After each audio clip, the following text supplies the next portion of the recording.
وہ لوگ جو کسی کا برا نہیں چاہتے، اللہ تعالیٰ ان کو ایسی منزلیں عطا فرماتا ہے جو ان کے گمان میں بھی نہیں ہوتی۔ دنیا کی سب سے غلیظ اور سب سے بدترین آواز اس اولاد کی ہے جو بد لحاظی سے اور چیخ کر اپنے والدین سے بات کرتی ہے۔ دعاؤں کا کوئی رنگ نہیں ہوتا، مگر جب یہ رنگ لاتی ہیں تو زندگی میں رنگ بڑھ جاتے ہیں۔ ہم میں سے زندہ وہی رہے گا جو دلوں میں زندہ رہے گا، اور دلوں میں زندہ وہی رہتے ہیں جو خیر بانٹتے ہیں، محبتیں بانٹتے ہیں، آسانیاں بانٹتے ہیں۔ ہم اگر زبان کی پھیلائی ہوئی مصیبتوں کا جائزہ لیں تو معلوم ہوگا کہ خاموشی میں کتنی راحت ہے۔ رسول اللہ صلی اللہ علیہ وآلہ وسلم نے ارشاد فرمایا، جب بھی کوئی آدمی صدقہ کرتا ہے تو وہ 70 شیطانوں کے جبڑے توڑتا ہے۔ حضرت ابو ہریرہ رضی اللہ تعالیٰ عنہ روایت کرتے ہیں کہ رسول اللہ صلی اللہ علیہ وآلہ وسلم نے ارشاد فرمایا، منافقین پر سب سے زیادہ باری عشاء اور فجر کی نماز ہے۔ جو حقدار ہیں ان کو بھی دو، اور جو ناحق مانگنے والا ہے اس کو بھی دو، تاکہ ہمیں جو ناحق کا مل رہا ہے کہیں وہ ملنا بند نہ ہو جائے۔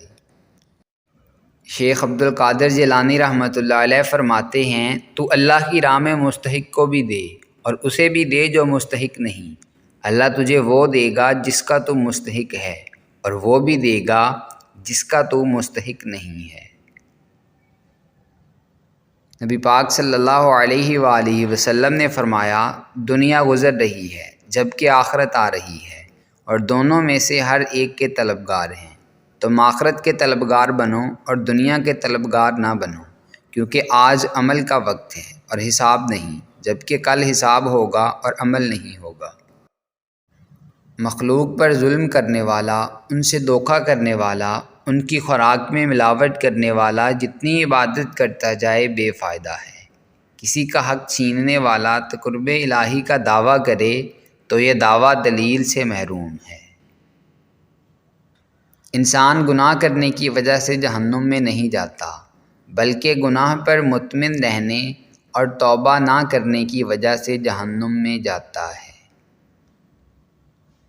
انسان ہر فکر اپنے ذمے لے لیتا ہے، ان کاموں کی بھی جو اس کے اختیار میں نہیں۔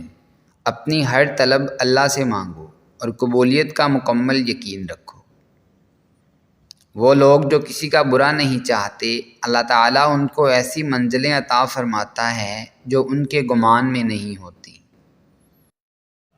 تم ہر شخص کو خوش نہیں کر سکتے، بھلے تم اپنا سکون کسی کے لیے کتنا ہی برباد کیوں نہ کر لو، پھر بھی وہ شخص تمہاری نیت یا تمہاری مخلصی میں کوئی نہ کوئی نقص نکال ہی لے گا۔ زندگی میں لوگوں کا آنا بھی ایک مقصد ہوتا ہے، کچھ آپ کو آزمائیں گے، کچھ آپ کو سکھائیں گے، کچھ آپ کا استعمال بھی کریں گے، اور کچھ آپ کو جینے کا صحیح مطلب بھی بتائیں گے۔ اس دنیا میں سکون سے جینے کی ایک ہی تدبیر ہے کہ ہر انسان کے پاس ایک وسیع قبرستان ہو جہاں وہ لوگوں کی غلطیوں اور خامیوں کو دفنایا کرے۔ تو جو کچھ تم سے لیا گیا ہے اس سے بہتر تم کو وہ عطا فرمائے گا۔ شکوے بہت عزت دار ہوتے ہیں، سب سے نہیں ہوتے اور سب کے سامنے بھی نہیں ہوتے۔ قرآن مجید دیکھ کر پڑھنا زبانی پڑھنے سے افضل ہے کہ یہ پڑھنا بھی ہے اور دیکھنا اور ہاتھ سے اس کا چھونا بھی، اور یہ سب کام عبادت ہیں۔ حضرت علی المرتضیٰ رضی اللہ تعالیٰ عنہ کا قول ہے، لوگوں کے سامنے نصیحت کرنا ایک طرح کی ملامت ہے۔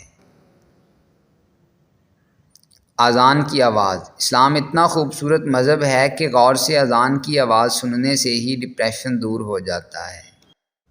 حضرت ابوبکر صدیق رضی اللہ تعالیٰ عنہ کا قول ہے، جہاد کفار جہاد اصغر ہے اور جہاد نفس جہاد اکبر ہے۔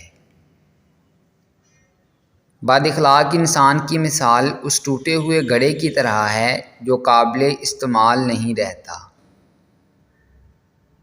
فرمان حضرت امام علی علیہ السلام، جسے عزت نہ سدھار سکے اسے ذلت ضرور سدھار دیتی ہے۔ ماں وہ حسین ہستی ہے جس کے ہونے سے رحمتیں برستی ہیں۔ یا اللہ ہماری ماؤں کی سب تکلیفیں دور کرنا، آمین ثم آمین۔ حضرت علی المرتضیٰ رضی اللہ تعالیٰ عنہ کا قول ہے، آدمی کی قابلیت زبان کے نیچے پوشیدہ ہے۔ رونا بہت بڑی ذلت ہے اگر انسان کے سامنے ہو، اور بہت بڑی عزت ہے اگر رب کے سامنے ہو۔ فرمان حضرت عمر بن عبدالعزیز رحمۃ اللہ علیہ ہے کہ غیر محرم عورت کے ساتھ تنہائی اختیار کرنے سے بچتے رہنا، اگرچہ تمہارا نفس اسے قرآن سکھانے کے لیے ہی کہے۔ رسول اللہ صلی اللہ علیہ وآلہ وسلم نے ارشاد فرمایا، روزہ دار کے منہ کی مہک اللہ کے نزدیک کستوری کی خوشبو سے بھی زیادہ عمدہ ہے۔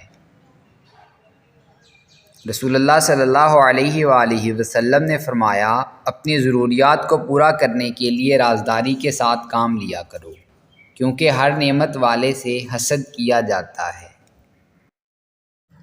مولا علی علیہ السلام نے امام حسن علیہ السلام اور امام حسین علیہ السلام سے فرمایا، ہمیشہ ظالم کے دشمن بنو اور مظلوم کے مددگار بنو۔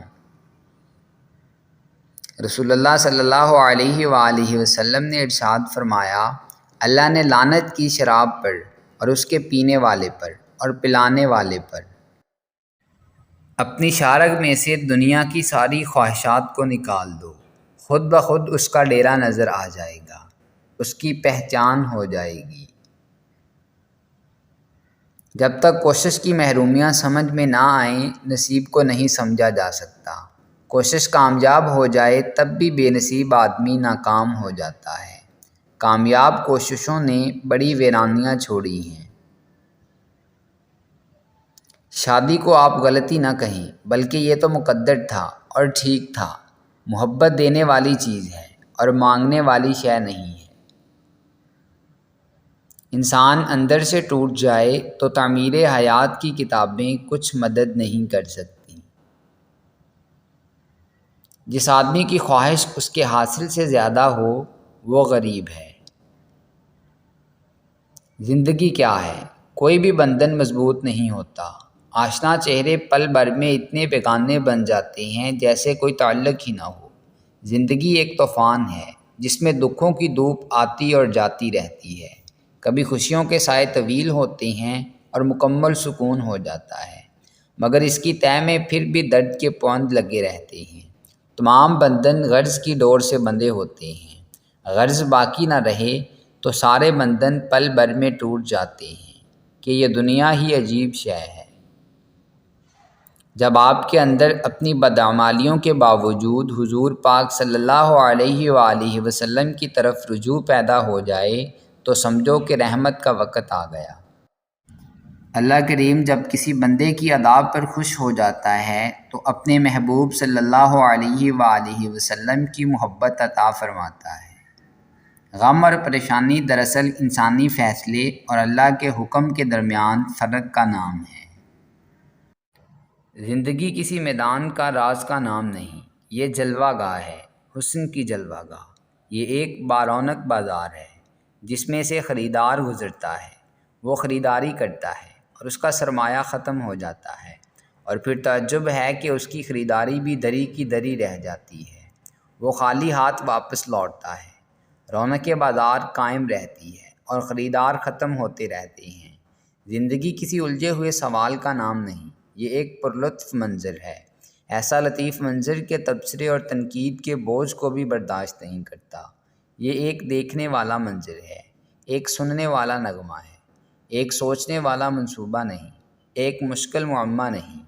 زندگی تو بس زندگی ہی ہے، کسی کا احسان ہے، کسی کی دین ہے، کسی اور کا عمل ہے۔ بندہ نہیں رہتا تو غم کہاں سے رہے گا؟ آپ فکر نہ کیا کریں۔ جتنا اختیار آپ اپنی زندگی میں اللہ کو دیں گے، اتنا اختیار اللہ کی کائنات میں آپ کو مل جائے گا۔ جس خطرے کا وقت سے پہلے احساس ہو جائے، سمجھو کہ وہ ٹل سکتا ہے۔ اس کے روکنے کے لیے دعا کا ہتھیار ہے۔ اللہ تعالیٰ ان خطرات سے بچائے جن کے قریب آنے کا ہمیں احساس تک نہیں ہے۔ دوستو اگر آپ کو ہماری یہ کاوش پسند آئی ہے تو ویڈیو کو لائک کریں، شیئر کریں اور کمنٹ باکس میں کمنٹ کر کے اپنی ذاتی رائے ضرور دیں، اور ہمارے چینل کو سبسکرائب کر لیں اور بیل آئیکن کو پریس کر دیں تاکہ مزید نئی آنے والی ویڈیوز آپ تک براہ راست پہنچ سکیں۔ ملتے ہیں نیکسٹ ویڈیو میں، تب تک کے لیے اپنا اور اپنے اپنوں کا خوب خیال رکھیے گا۔ اللہ نگہبان۔